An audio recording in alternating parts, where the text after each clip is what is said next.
श्रीमद्भगवद्गीता अथ द्वितीयोऽध्यायः। संजय उवाच तं तथा कृपयाविष्टमश्रुपूर्णाकुलेक्षणं विषीदन्तमिदं वाक्यमुवाच मधुसूदनः। श्रीभगवानुवाच कुतस्त्वाकश्मलमिदं विषमे समुपस्थितम् अनार्यजुष्टमस्वर्ग्यमकीर्तिकरमर्जुन। क्लैब्यं मास्मगमः पार्थ नैतत्त्वय्युपपद्यते। क्षुद्रं हृदय दौर्बल्यं त्यक्तोत्तिष्ठ परन्तप। अर्जुन उवाच कथं भीष्ममहं सङ्ख्ये द्रोणं च मधुसूदन। इषुभिः प्रतियोत्स्यामि पूजार्हावरिसूदन। गुरून् हत्वा हि महानुभावान् श्रेयो भोक्तुं भैक्ष्यमपीह लोके। हत्वार्थकामास्तु गुरूनिहैव भुञ्जीय भोगान् रुधिरप्रदिग्धान्। न चैतद्विद्मः कतरन्नो गरीयो यद्वा जयेम यदि वा नो जयेयुः। यानेव हत्वा न जिजीविषामस्तेव स्थिताः प्रमुखे धार्तराष्ट्राः। कार्पण्यदोषोपहतः स्वभावः पृच्छामि त्वां धर्मसम्मूढचेताः।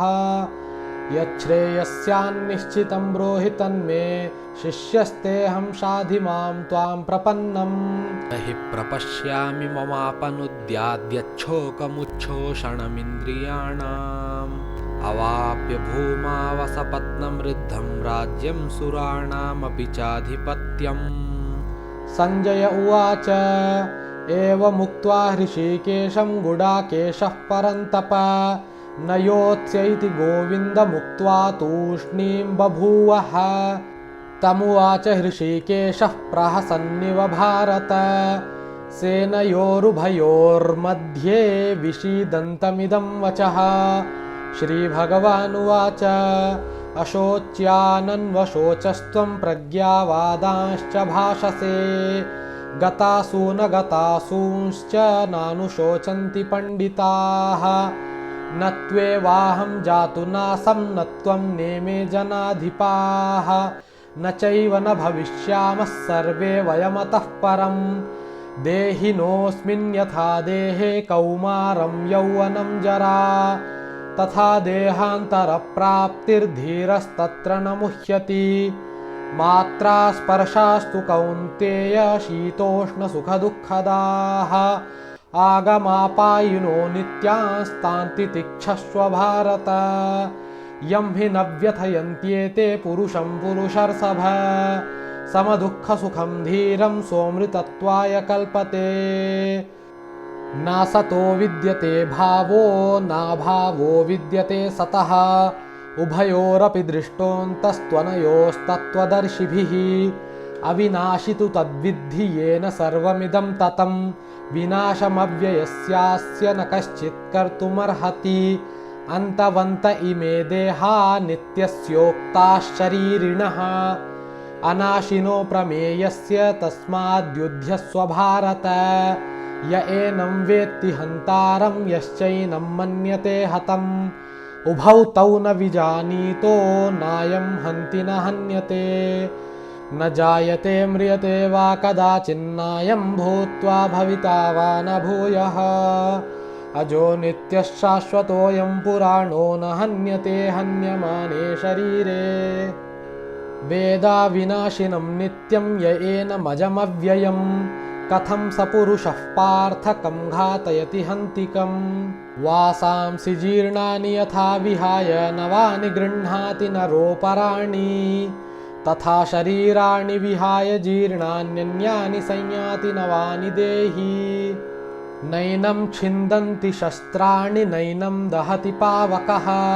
न चैनं क्लेदयन्त्यापो न शोषयति मारुतः। अच्छेद्योऽयमदाह्योऽयमक्लेद्यो शोष्य एव च। नित्यः सर्वगतस्थाणुरचलोऽयं सनातनः। अव्यक्तोऽयमचिन्त्योऽयमविकार्योऽयमुच्यते। तस्मादेवं विदित्वैनं नानुशोचितुमर्हसि। अथ चैनं नित्यजातं नित्यं वा मन्यसे मृतं तथापि त्वं महाबाहो नैवं शोचितुमर्हसि। जातस्य हि ध्रुवो मृत्युर्ध्रुवं जन्म मृतस्य च तस्मादपरिहार्येऽर्थेन त्वं शोचितुमर्हसि। अव्यक्तादीनि भूतानि व्यक्तमध्यानि भारत अव्यक्तनिधनान्येव तत्र का परिदेवना। आश्चर्यवत् पश्यति कश्चिदेनमाश्चर्यवद्वदति तथैव चान्यः आश्चर्यवच्चैनमन्यः शृणोति श्रुत्वाप्येनं वेद न चैव कश्चित्। देही नित्यमवध्योऽयं देहे सर्वस्य भारत तस्मात् सर्वाणि भूतानि न त्वं शोचितुमर्हसि। स्वधर्ममपि चावेक्ष्य न विकम्पितुमर्हसि। धर्म्याद्धियुद्धात् श्रेयोऽन्यच्छत्रियस्य न विद्यते। यदृच्छया चोपपन्नं स्वर्गद्वारमपावृतं सुखिनश्क्षत्रियाः पार्थ लभन्ते युद्धमीदृशम्। अथ चेत्त्वमिमं धर्म्यं सङ्ग्रामं न करिष्यसि ततः स्वधर्मं कीर्तिं च हित्वा पापमवाप्स्यसि। अकीर्तिं चापि भूतानि कथयिष्यन्ति ते व्ययां सम्भावितस्य चाकीर्तिर्मरणादतिरिच्यते। भयाद्रणादुपरतं मंस्यन्ते त्वां महारथाः येषां च त्वं बहुमतो भूत्वा यास्यसि लाघवम्।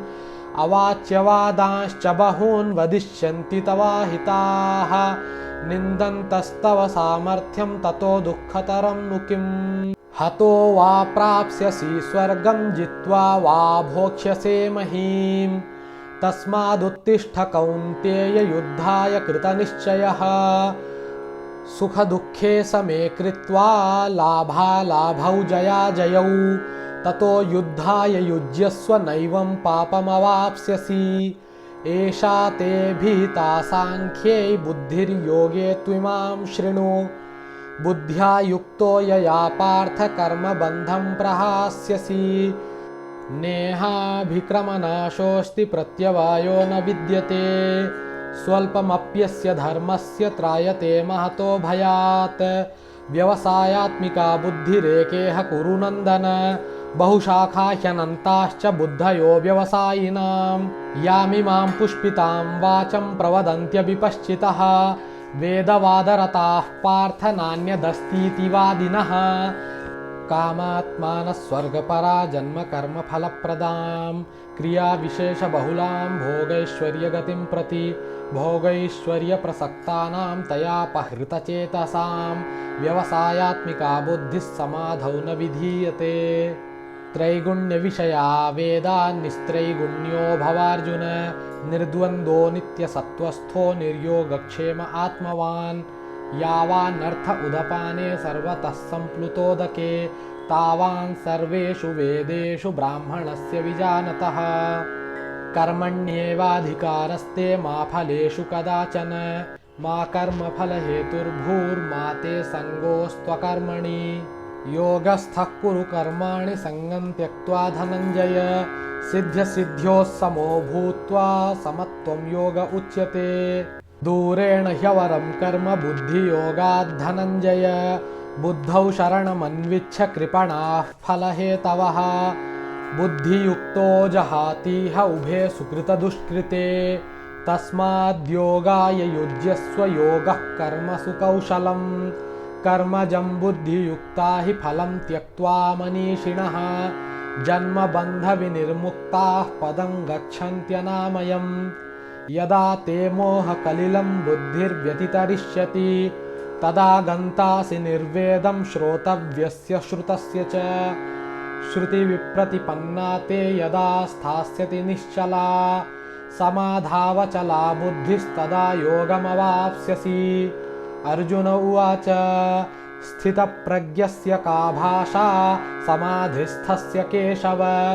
स्थितधीः किं प्रभाषेत किमासीत व्रजेत किम्। श्रीभगवानुवाच प्रजहाति यदा कामान् सर्वान् पार्थमनोगतान् आत्मन्येवात्मना तुष्टस्थितप्रज्ञस्तदोच्यते। दुःखेष्वनुद्विग्नमनाः सुखेषु विगतस्पृहः वीतरागभयक्रोधस्थितधीर्मुनिरुच्यते। यः सर्वत्रानभिस्नेहस्तत्तत्प्राप्य शुभाशुभम् नाभिनन्दति न द्वेष्टि तस्य प्रज्ञा प्रतिष्ठिता। यदा संहरते चायं कूर्मोऽङ्गानीव सर्वशः इन्द्रियाणीन्द्रियार्थेभ्यस्तस्य प्रज्ञा प्रतिष्ठिता। विषया विनिवर्तन्ते निराहारस्य देहिनः रसवर्जं रसोऽप्यस्य परं दृष्ट्वा निवर्तते। यततो ह्यपि कौन्तेय पुरुषस्य विपश्चितः इन्द्रियाणि प्रमाथीनि हरन्ति प्रसभं मनः। तानि सर्वाणि संयम्य युक्त आसीत मत्परः वशे हि यस्येन्द्रियाणि तस्य प्रज्ञा प्रतिष्ठिता। ध्यायतो विषयान् पुंसः सङ्गस्तेषूपजायते सङ्गात् सञ्जायते कामः कामात् क्रोधोऽभिजायते क्रोधात् भवति सम्मोहः सम्मोहात् स्मृतिविभ्रमः स्मृतिभ्रंशात् बुद्धिनाशो बुद्धिनाशात् प्रणश्यति। रागद्वेषवियुक्तैस्तु विषयानिन्द्रियैश्चरन् आत्मवश्यैर्विधेयात्मा प्रसादमधिगच्छति। प्रसादे सर्वदुःखानां हानिरस्योपजायते। प्रसन्नचेतसो ह्याशु बुद्धिः पर्यवतिष्ठते। नास्ति बुद्धिरयुक्तस्य न चायुक्तस्य भावना न चाभावयतः शान्तिरशान्तस्य कुतः सुखम्। इन्द्रियाणां हि चरतां यन्मनोनुविधीयते तदस्य हरति प्रज्ञां वायुर्नावमिवाम्भसि।